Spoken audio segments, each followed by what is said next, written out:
लोग तुरंत अगर कोई मर गया, कोई बीमार है, हमारे गांव में स्कूल में बच्चे जाते हैं, वो नहीं जा पाएंगे। तो हमारा गांव तो इंडिया से बनते तोड़ का है।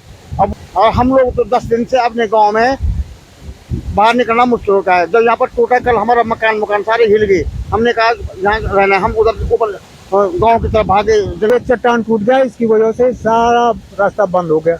इस गाड़ी से यहाँ से आ रहे हैं पकड़ करके, बड़ी मुश्किल से लोग जो भी आ रहे हैं जा रहे हैं, ऐसे ही आ रहे हैं जा रहे हैं। और शासन प्रशासन से कितने बार बोले, क्या क्या बोले, तो कोई सुनवाई नहीं हो रही। नमस्कार, मैं हूं सुनीत चौधरी और आप देख रहे हैं पहाड़ी सफरनामा। इस समय मैं रुद्रप्रयाग गौरीकुंड राष्ट्रीय राजमार्ग के तरसाली में मौजूद हूं और यहां पे बड़ा लैंडस्लाइड आया है। राष्ट्रीय राजमार्ग को खोलने के प्रयास तो चल रहे हैं, मगर ठीक इस लैंडस्लाइड के ऊपर तरसाली गांव बसा हुआ है। सकते हैं आप, तरसाली गांव का जो संपर्क मार्ग है वो पूरी तरीके से ध्वस्त हो चुका है। अब ऐसे में किसी तरह आवागमन चल रहा है जंगलों के भीतर से होते हुए। पूरा जो संपर्क मार्ग है वो ध्वस्त हो चुका है। ऐसे में देख सकते हैं आप किस तरीके से आवागमन करना पड़ रहा है तरसाली गांव के निवासियों को।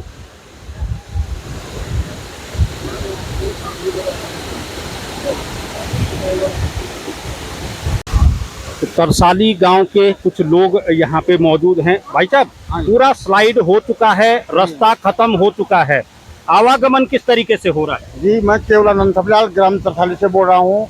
आज से 10 दिन पहले यहाँ पर बादल फटा था और आज हम 10 दिन बाद हम रोड में पहुँच पाए हैं, जो कि 2-3 आदमी ही पहुँच पाए हैं। हमारे घर में मतलब वो भी दवाई के लिए, हमारे घर में बीमार हो रहे हैं, दवाई के लिए हमें बाजार मजबूरन आना पड़ा, जो कि रास्ता कोई नहीं है। यहाँ से झाड़ी झूड़ी रिंगाल पकड़ के हम नीचे आए हैं।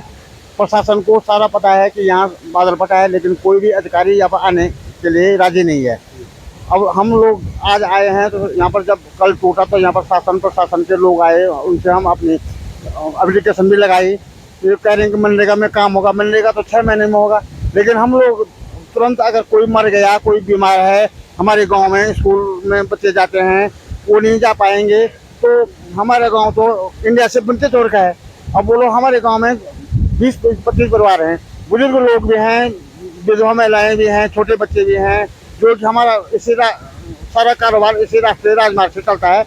हमारे यहाँ दूसरा रास्ता कोई भी आने जाने के लिए कोई भी साधन नहीं है, सिर्फ एक ही रास्ता है, वो भी तो कम से कम 100 मीटर टूट रखा है। बाकी ऊपर रास्ता भी सही है, लेकिन 100 मीटर रास्ता कम से कम प्रशासन को बनाना चाहिए। कह रहे हैं तुम्हारे गांव में मनरेगा, मन का मनरेगा तो 6 महीने बाद बनेगा, कोई कैसे आएंगे हम लोग?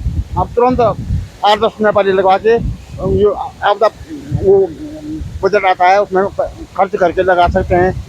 इमरजेंसी रास्ता लगा, थोड़ा हमें कोई चौड़ा सड़क भी नहीं चाहिए, कोई चलने भी नहीं। क्योंकि अभी देखो यहाँ पर रोड टूट गया है तो लोग उधर के उधर रह गए हैं, इधर के इधर रह गए हैं। अगर यहाँ पर रास्ता होता तो यहाँ से ऊपर गांव में जाते, गांव से यहाँ निकलते, बलासपुर की तरफ निकल जाते, लेकिन रास्ता ही नहीं है तो कैसे निकल रहा है? आज हम जो है 3 घंटे में 500 मीटर रास्ता तय करके आया हूँ मैं नीचे, वो भी रिंगाल झाड़ी झूड़ी पकड़ के।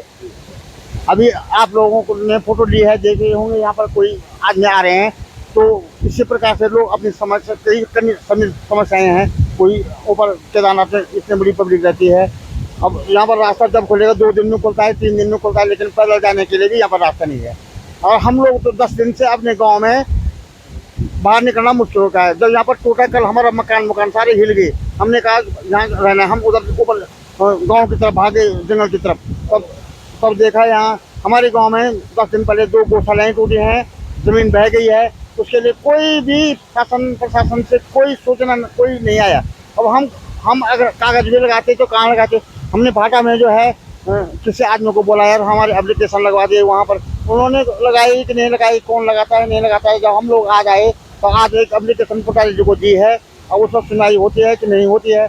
लिहाजा अगर प्रशासन हमसे कुछ उम्मीद रखता है कि यहाँ इस गाँव में कुछ लोग रहते हैं, कुछ इस गाँव से कोई खबर लेनी है, तो आपसे महोदय से निवेदन है कि हमारे गाँव में आकर के निरीक्षण करें कि वास्तव में इनके गांव में रास्ता जाने का है कि नहीं है, कैसे ये लोग जा रहे हैं नहीं जा रहे हैं। तो आज हम अपनी कहानी आपको सुना रहे हैं। गांव का संपर्क मार्ग है वो पूरी तरीके से ध्वस्त बना हुआ है।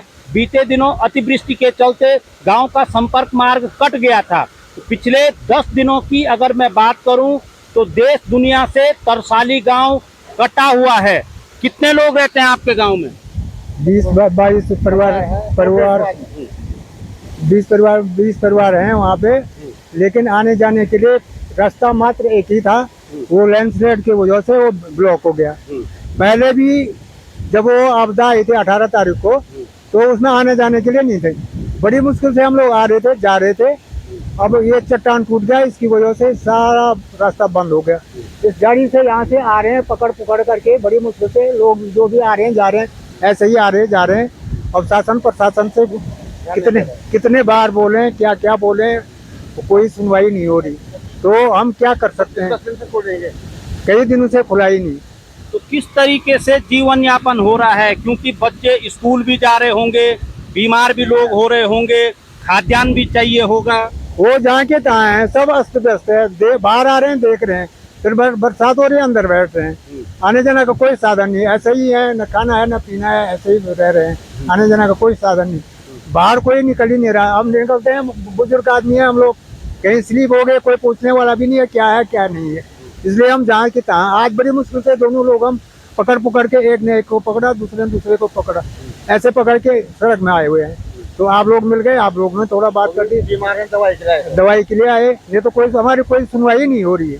तो यहाँ पर शासन प्रशासन बड़ी मुश्किल से हाथ पैर पकड़े उनके, तो फिर उनको एक एप्लीकेशन लगा रखी है, तब देखो क्या होता और क्या नहीं होता।